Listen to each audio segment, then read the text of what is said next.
वज़ीर-ए-आज़म शहबाज शरीफ ने एक्स में पैगाम में कहा, फ़लस्तीनियों पर नस्ल कुशी के आगाज़ के बाद से अब तक जंग बंदी के बहुत करीब हैं। पाकिस्तान हमेशा फ़लस्तीनी अवाम के साथ खड़ा रहा और खड़ा रहेगा।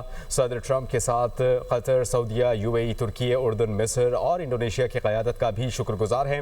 हमास की तरफ से जारी बयान जंग बंदी और अमन के क़याम के लिए एक मौका है जिसे हमें दोबारा बंद होने नहीं देना चाहिए। पाकिस्तान अपने शराकत दारों और ब्रादर ममालिक के साथ मिलकर फ़लस्तीन में दायमी अमन के लिए काम करता रहेगा।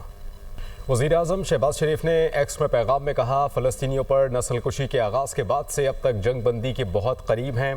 पाकिस्तान हमेशा फ़लस्तीनी अवाम के साथ खड़ा रहा और खड़ा रहेगा। सदर ट्रंप के साथ कतर, सऊदीया, यूएई, तुर्की, उर्दन, मिस्र और इंडोनेशिया की क़यादत का भी शुक्रगुजार हैं। हमास की तरफ से जारी बयान जंग बंदी और अमन के क़याम के लिए एक मौका है जिसे हमें दोबारा बंद होने नहीं देना चाहिए। पाकिस्तान अपने शराकत दारों और ब्रादर ममालिक के साथ मिलकर फ़लस्तीन में दायमी अमन के लिए काम करता रहेगा।